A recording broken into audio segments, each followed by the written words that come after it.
Hello everyone शांति पाठशाला को मु आपण मानंकु स्वागत जनाउछि। आजिकार एक नूतन वीडियो रे आमे आलोचना करिबा आम देशर भोट व्यवस्था। जदि एबे पर्यंत आपण चैनल को सब्सक्राइब करिनाहंती तेबे सर्वप्रथमे सब्सक्राइब करिनियंतु एवं बेल आइकन टी को प्रेस करि दियंतु। चलंतु भिडियोटी को आरंभ करिबा। गणतांत्रिक शासन पद्धति हेउछि एक प्रतिनिधिमूलक शासन व्यवस्था।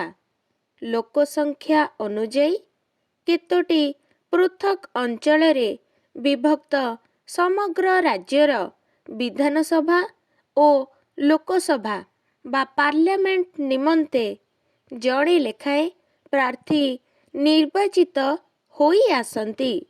सेही प्रार्थी माने ही देशर नीति नियम आईन प्रणयन परि कार्य द्वारा राष्ट्रर शासन को नियंत्रित करंती। सेही मानंक मध्यरु दलर संख्या गरिष्ठता भित्तिरे केते जण मंत्रिमंडल गठन करंती। राजतंत्र शासन भली एही शासन ओ दक्षता पारंपरिक ओ वंशगत नुहे। प्रार्थींकर निष्ठा साधुता ओ सेवा भाव कर्म दक्षता ओ लोकप्रियता हेउछि एही पदवी पाई योग्यता। जनसंख्या विचार रे पृथ्वीर द्वितीय बृहत्तम राष्ट्र भारतर भोट अधिकार प्राप्त कोटि कोटि नर नारी सेमानंकर एही कठिन ओ गुरुत्वपूर्ण अधिकार को हृदयंगम करी तार यथार्थ उपयोग न कले दिने समग्र देश रे विपर्जय घटिब। प्रार्थी विचार बेले दुईटी दिग प्रति सतर्क रहिबा उचित। प्रथमतः प्रार्थींकर योग्यता बा दक्षता, द्वितीयतः राजनैतिक दलर नीति नियम शक्ति ओ श्रृंखला इत्यादि। निजर विचार बोध बलरे प्रार्थी निर्वाचन करिबा विधेय। व्यक्ति स्वार्थ संकीर्ण मोह बंधुत्व इत्यादिर विचार मध्यरे आपणार चिंताधारा को आबद्ध करी निर्वाचन समय रे अयोग्य ओ अनुपयुक्त प्रार्थींक उपरे कल्याण वर्षण करिबा नागरिकर नैतिकता विरोधी। कौनसी सामयिक स्वार्थ हासिल ओ मिथ्या प्रतिश्रुति रे प्रलुब्ध हेबा मध्य राजनैतिक क्षेत्रर एक गुरुतर अपराध। आत्मीय कुटुंब बंधु बांधव शिक्षक पुरोहित डाक्तर इत्यादि नाना सामाजिक ओ व्यावसायिक संपर्क मान दर्शाई प्रार्थी जनसाधारण को प्रभावित करने चेष्टा करती। निर्वाचन परे जययुक्त हेले आंचलिक स्वार्थ संपृक्त रास्ताघाट ग्राम्य पाठागार कूप पुष्करिणी पाई मिथ्या प्रतिश्रुति देई बा नैतिकताहीन व्यक्ति को मद्य मांस ओ टंका पैसा द्वारा प्रार्थी माने लक्ष्य हासिल करने उद्यम करती। ए समस्त प्रति सचेतन रहिले उपयुक्त प्रार्थी निर्वाचन रे त्रुटि हेबो नाही।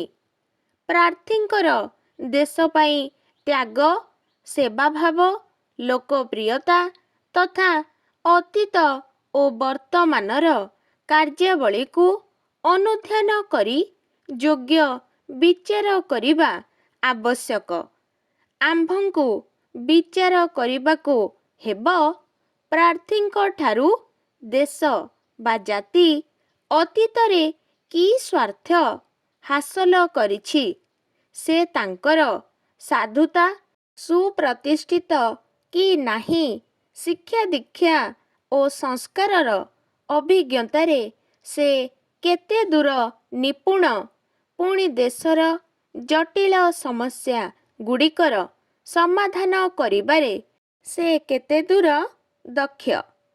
ଆଜିକାର ଦଳଗତ ରାଜନୈତିକ ଯୁଗରେ କେବଳ ପ୍ରାର୍ଥୀଙ୍କର ଦୋଷ ଗୁଣର ବିଚାର ଯଥେଷ୍ଟ ନୁହେଁ, ପ୍ରାର୍ଥୀଙ୍କର ସମର୍ଥିତ ଦଳର ନୀତି ନିୟମ କାର୍ଯ୍ୟ ଓ ଶୃଙ୍ଖଳା ପ୍ରତି ତୀକ୍ଷ୍ଣ ଦୃଷ୍ଟି ରଖି ଆପଣାର ବିଚାର ବିଶ୍ଳେଷଣ ନ କଲେ ଗୁରୁତର କ୍ଷତିର ସମ୍ଭାବନା ଅଛି। ଗଣତନ୍ତ୍ର ଯୁଗରେ ବ୍ୟକ୍ତି ଦଳର ଅନ୍ତର୍ଭୁକ୍ତ ହୋଇ ରାଷ୍ଟ୍ର ଶାସନ କରେ, ତେଣୁ ବ୍ୟକ୍ତି ସହିତ ଦଳକୁ ମଧ୍ୟ ବିଚାରକୁ ନେବାକୁ ହେବ। ସ୍ୱାଧୀନତା ପରେ ଭାରତୀୟ ରାଜନୀତି ଏକ ପଙ୍କିଳ ପୁଷ୍କରିଣୀ ହୋଇଛି। ରାଜନୀତିକ କର୍ମୀ ଓ ନେତାମାନଙ୍କୁ ଅସାଧୁତା, ଦୁର୍ନୀତି, ଭ୍ରଷ୍ଟାଚାର ଇତ୍ୟାଦି ଗ୍ରାସ କରିଛି। ଦୁର୍ନୀତିଗ୍ରସ୍ତ ଅସାଧୁ ଲୋକମାନେ ହିଁ ରାଜନୀତିର ଶୀର୍ଷ ସ୍ଥାନରେ ପହଞ୍ଚି ଶାସନ ଦଣ୍ଡକୁ କରଗତ କରି ନେଉଛନ୍ତି। ଜୋର ଯାର ମୁଲକ ତାର ନୀତିରେ ସେମାନେ ବହୁଳ ବାହୁବଳ ବିସ୍ତାର କରି ଭୋଟ କେନ୍ଦ୍ରକୁ ଜବରଦଖଲ କରି ନିର୍ବାଚନରେ ଜୟଯୁକ୍ତ ହେଉଛନ୍ତି।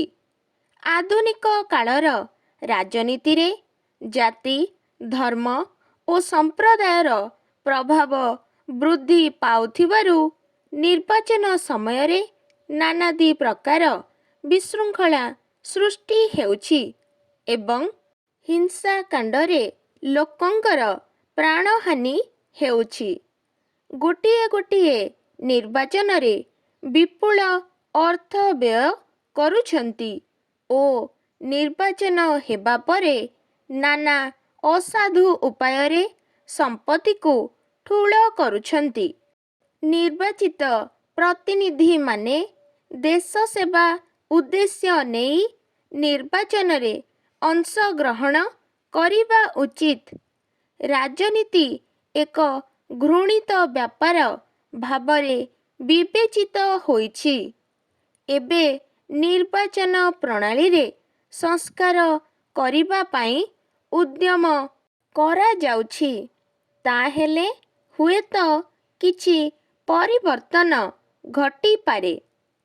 ଆଜିକାର ଭିଡ଼ିଓଟି ଆପଣଙ୍କୁ କିପରି ଲାଗିଛି କମେଣ୍ଟ ମାଧ୍ୟମରେ ନିଶ୍ଚୟ ଜଣାଇବେ ଏବଂ ଲାଇକ୍, ସେୟାର, ସବସ୍କ୍ରାଇବ୍ କରିବାକୁ ଜମାରୁ ଭୁଲିବେନି। ଧନ୍ୟବାଦ।